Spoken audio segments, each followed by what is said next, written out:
Hi Arshnoor, how are you? Hi, Omi. I'm doing good. What about you?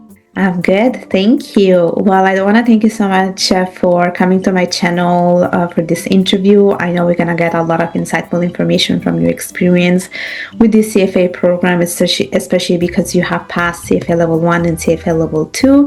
But before we start, I do want to ask you a little bit about yourself, if you can present yourself and tell us who you are from a professional point of view. Sure. So basically, you already know my name. To come out full, my name is Arshnoor Singh Ahuja. I am right now working as a Financial Operations Analyst at TD Bank in New Brunswick. Before this, I was working in the TD branch, wherein like as a teller and as a personal banking associate whilst I was in my college. That was something which I really enjoyed doing whilst being in a college as a part-time job. It was good to have something in bank. But now this job is something which is more related to, not completely related, I would say, but still a lot better than what I was doing in the branch, connected to what we have been studying in the curriculum and everything. So basically, we take care of the reconciliation and reporting of the all the global fixed income transactions that the TD Securities does. Okay. So a lot about how trades work, how at the back ends thing work, and what are the different products and what TD is actually doing, different interdesk stuff. A lot to know about that. And how long have you been doing this for? So this position I've been in for like 10 months around right now. Okay, gotcha. Yeah. And I also know that you have embarked on your journey with the CFA program. And I want to ask you, do you feel like the knowledge that you have right now about what you have learned about in the CFA program is helping you with your day-to-day job? Oh, yes, definitely. It's actually kind of something that, as I mentioned, it does not directly correlate, but it still connects to me, because studying how the global fixed income works and having a good knowledge about it, when I'm sitting and doing stuff, I read stuff and I know what it means, how it works. So not directly related, but a lot of stuff that I get to know about because of the curriculum we have. Gotcha. And what sparked your interest with this CFA program, given the amount of knowledge that you have when it comes to finance? I basically did my undergraduation in economics. So that was a very intriguing subject. I mean, because I did not know what to pursue while I was studying economics. There were different paths that I had to choose from, and CFA was one of them. Like when I was just going through seminars, sessions about what should be the best career choice, I just realized that I was really keen and interested in understanding how the financial market works, the domino effect that goes from the governments, the policies being taken in a country, and how it flows through the financial markets and how they are interconnected, like the domino effect that takes place. So that's what actually made me interested in that. This is something that I would really like to know about more, and till now I'm really grateful that I chose this. Good.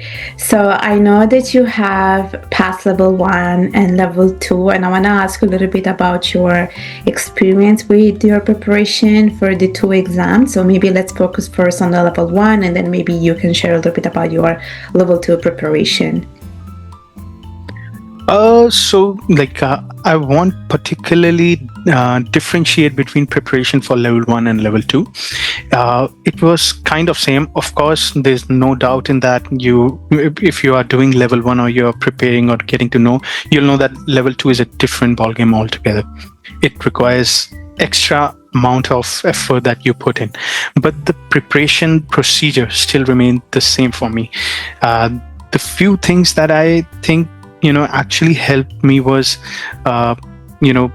discipline and consistency, and these are some things that you would hear around here and there, like for a lot of conversations, but I cannot focus enough on how much it is required for such exam and how helpful they are, because you don't have to be studying whole day for 12 hours sitting like that, but you have to make sure that you are if you are a working professional, you have to make sure that after work every day, you are taking out a couple of hours. Either you are studying something new, either you're revising concepts, either you're practicing questions, like either or, but you are in constant touch of what you are studying.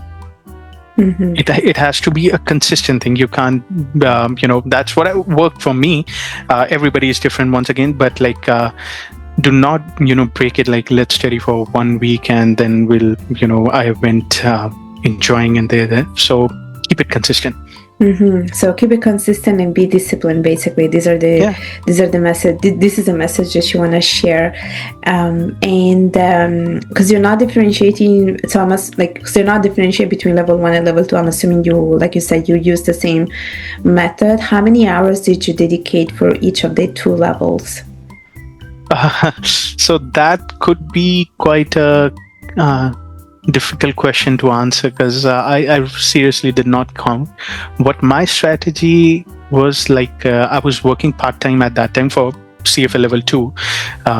As an immigrant new to the country, I did not have any connections. I had to work part-time jobs. I had to go to college, complete assignments, and simultaneously prepare for it. So it was, it was testing of my patience, to be honest, but you have to keep on going. Like, other thing that I wanted to mention was about the hours thing. What I personally did was I had some blackboards, the sheets, not the actual one, but something you can write upon, you can paste it on your walls. Uh-huh. So I had my room, one wall completely covered with those black sheets, and I used to write all the important points, if I'm studying fixed income, let's say. So all the stuff that I got to know, realize that this is something important, this I should keep in mind. Or let's say there's one formula or one concept which will connect me to 4 others, so I wrote that on my wall. I'm eating something, I am going in and out, and I'm just having a glance at it. So I look at it. So I won't consider it particularly in the hours that I studied for, but that was really, really helpful, because every day, every time, even without me realizing, I'm just looking up and this concept, it was connected to this, and this question was there, which I found tricky. So like that. Mm-hmm. It's sort of like a post-it. Basically, you had like a bunch of post-its, right? Is that what it was? Okay. Yeah. Sort of that only, it's like something you can write on. I even use tuition class for that.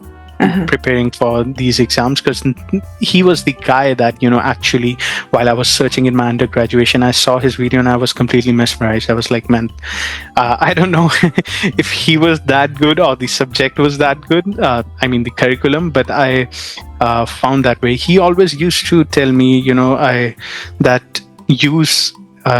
write everything. Write, it helps you learn. That it worked for me, might be again different for everybody else. Yeah. But whatever you are reading, whatever you're understanding, write it down in a rough sheet or anywhere, so that it helps you absorb more. Yeah, definitely. Was that the approved provider that you have used? Because I'm not familiar with the name that you just said. Yes, I think he's the approved provider now, because I checked it on the website. His name is Ashwini Bajaj. He's an Indian tutor. Okay. So yeah, so he is a prep provider now, I think. Yeah. Okay. Would you recommend that, or did you use anyone else as well? I wouldn't highly recommend him. I even recommended it to a couple of more people who actually came to me and thanked me for recommending them, because they found him to be really. How should I say? He has 14 certifications or degrees. He is CFA, FRM, CAIS, CPA, and you name it, he has it. So he has so much knowledge. Although yes, I would then say he teaches in Hindi language. He's an Indian guy. So right. For Indian and people who understand Hindi, that's for him. And other than that, he always suggested on that, and which I did, using Kaplan Schwerer notes. Okay. Did you use that from that? Did you use Kaplan Schwerer for both level 1 and level 2? Yes, definitely. Okay. And how many months did you dedicate for the preparation? Like, did you give yourself 6 months? Did you give yourself 8 months? Did you give yourself a time frame, or you just, study it based on what worked for you? For level 1, I was not working at that time. I was, just finishing my college. So I studied for 6 months. And because I did not have a very, deep background of finance, I was an economics student. So there was basically one subject which I knew in and out of. Other 9 subjects were pretty new for me. So it took me some time to, grasp all those things, the formula, how the structure is for the exam. Yeah. For level 2, as I mentioned, I moved to Canada as an immigrant, and also it was never a full thing that in a stretch. I started studying for some time in 2023. Let's say that I could get some time, and then I got another part-time job. I had to get the fee for my college and all. It was on and off, but after that, I would say working part-time with college, I did take 8 months. I would go for that 8 to 9 months for them. Okay. That's a good amount of time to prepare for an exam. So it's pretty good. I did not want to risk it at all. I was very fixated on the point that if I'm putting so much effort, time, money, I need to get it done. So it's possible for people to, even study 6 months. And I have seen personally somebody who studied 3 months, 4 months, and they passed. But I know that the amount of dedication and discipline I put in, how I prepared for it, was completely different. So yeah, I get it. And everyone studies in a different manner. Everyone has a different learning curve, and everyone has different experience too. Like, it's not the same. Exactly, it's not the same, definitely. So as we're approaching the end of this interview, I do want to ask you one last question, which is if you can share some tips. It could be some tips that apply for both level 1 or level 2, or it could be just some for level 1 and some for level 2, whatever you feel it's fit. So tell us, for people who want to go on this journey with the CFA program, what are some of the tips that you would like to share? Do you want those to be generic tips or subject-wise, something like whatever you think it's useful for the audience? Okay, sure. So as I think, I gave a couple of tips earlier only, it worked for me. Again, I don't say that, it's a success road for everybody. Worked for me, might work for you, is to write down everything you are studying. Write it down. Use, it might sound childish, but use 3 different pens, 1 red, 1 black, 1 blue.